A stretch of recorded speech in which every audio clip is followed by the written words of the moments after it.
Hello guys, இன்னைக்கு நம்ம வந்து ஸ்க்ராட்சில் நான் ஆப்பிள் கேட்சிங் கேம் போட்டிருப்பேன். அதை பற்றி நான் இப்போ எக்ஸ்பிளைன் பண்ண போகிறேன். ஃபஸ்ட்டு ஸ்க்ராட்ச்குள்ளே போய் ஃபைல்ஸில்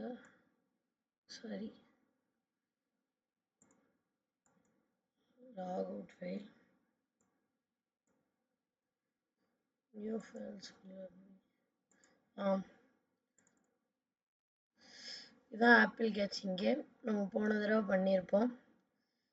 இப்போ இந்த ஆப்பிளுக்கு வந்து நம்ம இந்த கோடிங் கொடுத்துருக்கோம். நான் ஃப்ளாகை கிளிக் பண்ணேன்னா ஸ்கோர் ஸ்டார்ட் ஆகணும். எனக்கு 0லேருந்து ஸ்கோர் ஸ்டார்ட் ஆகணும். இந்த apple pick go to x, pick random minus 200 to 200 y is equal to 138. இது என்னதுன்னா, இந்த ஆப்பிள் வந்து இந்த ரேண்டம் பொசிஷனில் போகணும். அதாவது இப்போ இங்கே ஆப்பிள் இருக்கு. இந்த ஆப்பிள் வந்து இப்போ கீழே இந்த எட்ஜை இங்கே வந்துச்சுன்னா ரேண்டம் பொசிஷன் அப்படியே போய்கிட்டே இருக்கும். அது எங்கிட்ட வரும்னு நம்ம சொல்ல முடியாது. அதுக்கப்புறம் இந்த எட்ஜை தொட்டா மறுபடியும் ரேண்டம் பொசிஷனுக்கு போகணும். இதே இது பவுலை தொட்டாலும் சாப்புன்ற ஒரு சவுண்டு கேட்டதுக்கப்புறம் ரேண்டம் பொசிஷனுக்கு போகணும். அந்த ரேண்டம் பொசிஷனுக்கு போகும்போது ஸ்கோரும் கூடணும். செட் வால்யூம்னா 100% வால்யூம் இருக்கணும். எனக்கு அந்த சாப்புன்ற சத்தம் 100% இருக்கணும். இதோ இப்போ நான் ஃப்ளாகை கிளிக் பண்ணுறேன். என் பவுலில் பட்டோன்னே இந்த ஆப்பிள் ரேண்டம் பொசிஷனுக்கு போகுது. இப்போ அந்த சத்தம் கேட்டுச்சா, சாப் பண்ணுற சத்தம்.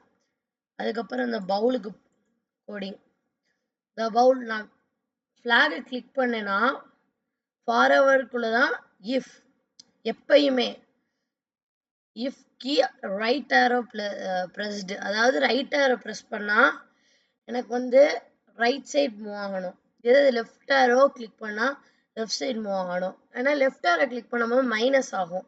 ஸோ அதனால் நான் -10ன்னு கொடுத்துருக்கேன். இப்போ சப்போஸ் இங்கே நான் வந்து 10ன்னே கொடுக்குறேன், என்ன ஆகுதுன்னு பார்ப்போம்.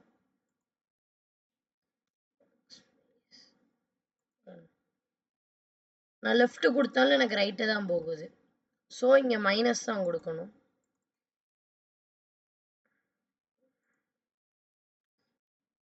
மைனஸ் கொடுத்தா இப்போ எனக்கு 2 சைடும் போகும்.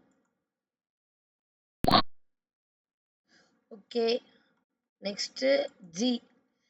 when I click flag hide, இப்போ நான் ஃப்ளாகை கிளிக் பண்ணும்போது இந்த ஜீன்றது ஹைட் ஆயிடணும். இப்போ நான் இந்த ஆப்பிள் 3க்கு ஒரு கோடிங் கொடுத்துருவேன். என்னதுன்னா, இந்த பவுல் அந்த பிளாக் ஆப்பிள் தொட்டுச்சுன்னா நான் என்ன பண்ணணும்னா ஜீன்றது ஷோ ஆகணும் அப்படின்னு சொல்கிறேன். அந்த ஆப்பிளில் தொட்டுன்ற மெசேஜ் ரிசீவ் ஆயிடுச்சுன்னா அந்த ஜீன்றது இங்கே ஷோ ஆகணும். அதுக்கு ஷோன்ற ஆப்ஷன். இப்போ ஆப்பிள் 3க்கு போவோம்.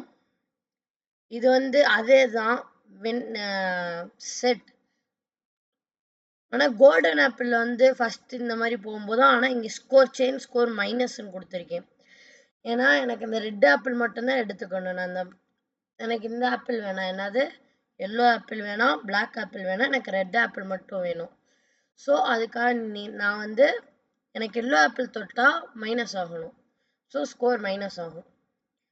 அடுத்து வந்து இதே ஆப்பிள் தான், அதே கோடிங் தான்.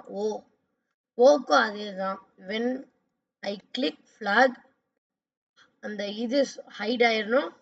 மறுபடியும் அந்த மெசேஜ், இந்த ஆப்பிள் 4ல் இருக்க மெசேஜ் இதாயிடணும். அந்த ஸ்டாப் ஆல்ன்றது எதுக்குன்னா, இப்போ நான் இருங்களேன், இப்போ வந்து நான் தொட்டேனே எல்லாமே ஸ்டாப் ஆயிடுதா, அதுக்கு தான் அந்த ஸ்டாப் ஆல்ன்ற coding. Okay guys, we see in next video. Bye.